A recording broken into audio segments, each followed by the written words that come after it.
2. This one is, of course, directed by, let's see, Richard Lester.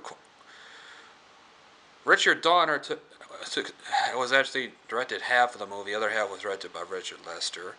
This one was starring Gene Hackman, Christopher Reeve, brilliantly, Ned Beatty, Jackie Cooper, Sarah Douglas, Margaret Kidder, Jack O'Halloran, and of course Valerie Perninney. And lastly, General Zod is played by Terrence Stamp. So anyway, music is of course brilliantly scored by John Williams. So let's go ahead and delve into the plot that is Superman 2. Before the destruction of Krypton, the criminals General Zod, Ursa, and Non are sentenced to banishment to the Phantom Zone for insurrection and murder, among other crimes. Years later, the Phantom Zone is shattered near Earth by a shockwave stemming from the detonation of a hydrogen bomb, which nearly killed Lois Lane. With the help of Superman, that wasn't to pass. Which had been launched into space by Superman after foiling a terrorist plot to blow up Paris. The three Kryptonian criminals are freed from the Phantom Zone, find themselves with superpowers granted by the yellow light of the Earth's sun. And then we come to this scene that I'm about to talk about here. Well, actually, I don't talk about it. I'm going to go ahead and take a clip straight from the movie and put it on into a still from the movie. And so here we go.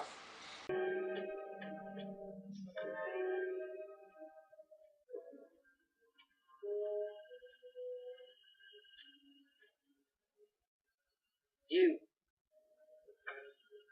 What kind of a creature are you? Just a man. A man?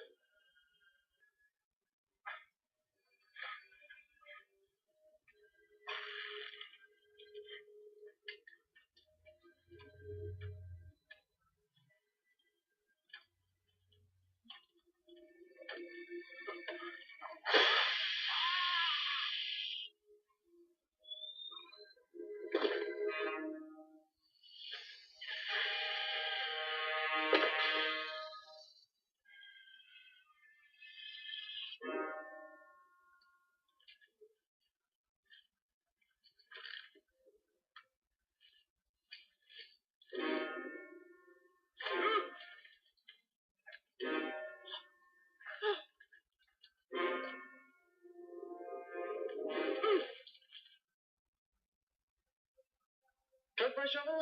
Atelier! Fragile sort of life forms. Niet.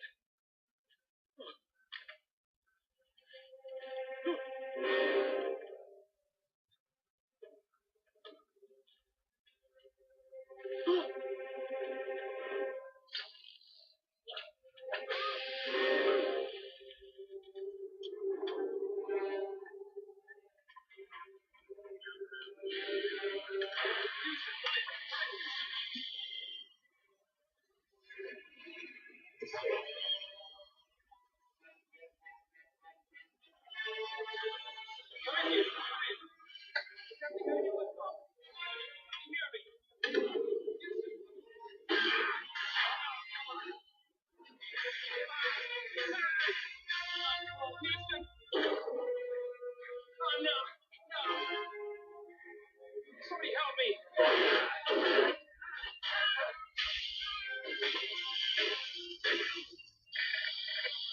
Artemis, Houston calling. Come in, please. What's going on? We've lost contact. So? Well, really? Artemis, come in, please. All right. Which one of you guys is using the hair dryer? Strange. I tore those metal fibers out of paper. And what he did was amazing. Something is happening. Yes, to all of us.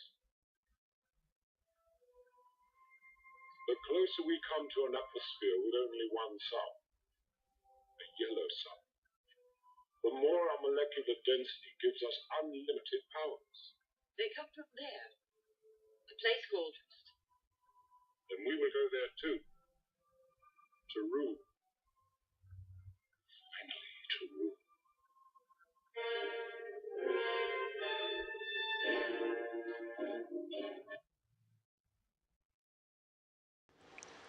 The reason why I did that is because explaining it doesn't really do that particular scene justice, to be perfectly honest. So anyway, the three Kryptonian criminals, let's see, find themselves on the moon and go ahead and uh, they attack the human astronauts and head toward the small town of East Houston, Idaho, which is mistaken as the capital of the planet Houston due to the NASA's transmissions. The three criminals travel to the White House and force the President of the United States to kneel before Zod on behalf of the entire planet during an international television broadcast when the President pleads for Superman to save the Earth. Zod demands that Superman come and kneel before Zod! Meanwhile, the Daily Planet sends Clark Kent and Lois Lane to the Niagara Falls after Superman saves a little boy from falling into the Niagara Falls, where the little boy demands again, and he says, "Nope, I'm sorry, one ride's a customer." Anyway, Lois wonders why Superman just happens to be in the area and suspects that he and Clark are the same man. She dares Clark to admit he is Superman by jumping the Niagara Falls River, but Clark saves her without exposing any of his abilities. That night, Clark accidentally falls into the room's fireplace when trying to recover Lois's comb from the fire. When Lois discovers that his hand is unburnt, Clark is forced to admit he is indeed Superman. He takes her to the Fortress of Solitude in the Arctic and shows her the traces of the past stored in the energy crystals of the fortress, one of which is the green crystal that created the fortress, and opens Superman's contact with his parents, which he actually credited for the creation of the Fortress of Solitude, and it helped him build the place. And Superman declares his love for Lois and his wish to spend his life with her. After conferring with the artificial intelligence of his mother, Laura, Superman becomes a human and removes his superpowers by exposing himself to red Kryptonian sunlight in a crystal chamber. Clark and Lois become romantically closer, spending the night together. They make love, of course. The two leave the fortress and return from the Arctic by automobile, arriving at the diner in Metropolis. Clark is beaten up by a truck driver named Rocky. It is there that Clark and Lois learn of Zod's conquest of the world. Realizing that the humanity cannot fight Zod themselves, Clark returns to the fortress to try to regain his powers, in which he does with using the help of a crystal ex machina. Okay, so Lex Luthor escapes from prison with Eve Tessmacher's help, leaving Lois behind in a weather balloon. He floats away, and they will of course wave goodbye to him. And Luthor and Tessmacher find and infiltrate the Fortress of Solitude before Superman and Lois Lane arrive. Luthor learns of Superman's connection to Jor-El and General Zod. He tells Zod that Superman is the son of Jor-El, their jailer, and offers to lead him to the Man of Steel in exchange for control of Australia, which is pretty much all he wants. The three Kryptonians form an alliance with Luthor and go to the offices of the Daily Planet. Superman arrives after he found the green crystal and restoring his powers. Like I said, crystal ex machina. And he proceeds to battle the three Kryptonians in Metropolis.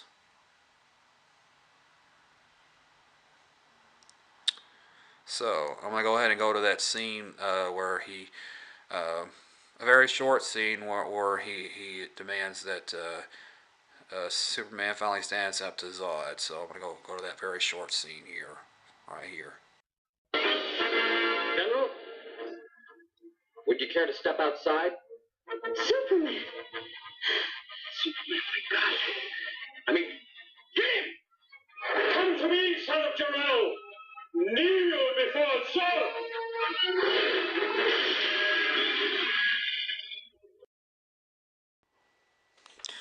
Okay, so let's see. Zod realizes that Superman cares for the innocent humans and takes advantage of his weakness by threatening bystanders. To protect the civilians and the city, Superman realizes the only way to stop Zod is for and his crew is to lure them to the fortress. Superman flies off to save the city, which he has not really doesn't have a choice in the matter. Zod, Ursa, and Non pursue him, kidnapping Lois and taking Lex Luthor. Upon arrival, Zod declares Luthor has outlived his youthfulness and plans to kill him both and Superman. Superman tries. Superman forces Zod forces Superman into the chamber and activates it, and then we come to this scene that I'm gonna go ahead and show as a clip. And here we go again. And now, finally,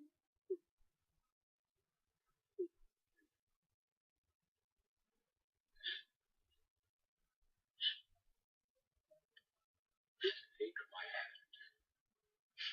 Swear eternal loyalty to Zod.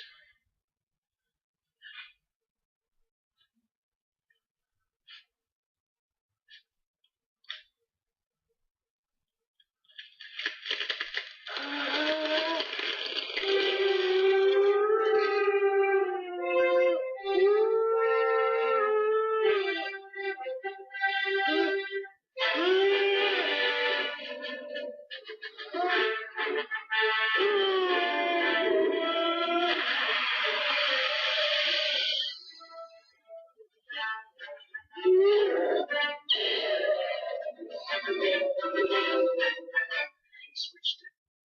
He did it to them. I mean, the lights were on out here, while he was safe in there. Hey, you know something? You're a real pain in the neck.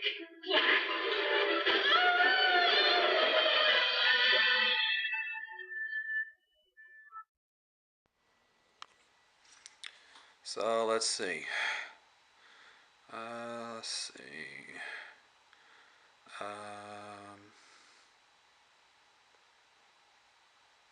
So I realize it's too late after Superman reconfigured the chamber to expose his trio to red sunlight. When Superman was protected from it, Superman easily defeats Non and Zod, while Lois knocks Ursa into a pit, killing her. Superman flies back to civilization, returning Luthor to prison and Lois home. At the Daily Planet the following day, Clark finds Lois upset about knowing his secret and not able to be open about her true feelings because he is Superman. He kisses her, using his abilities to wipe her mind of her knowledge of the past few days.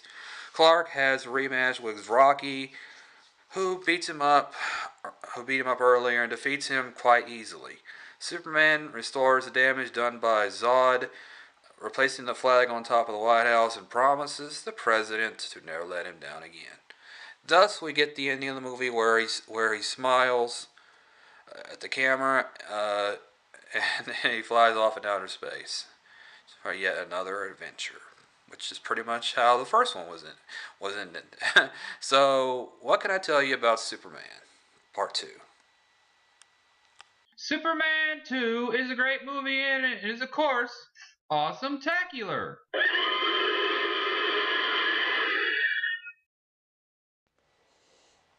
Superman 2 is a thoroughly enjoyable movie. I do highly recommend it.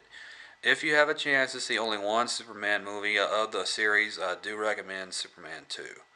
It is a great movie.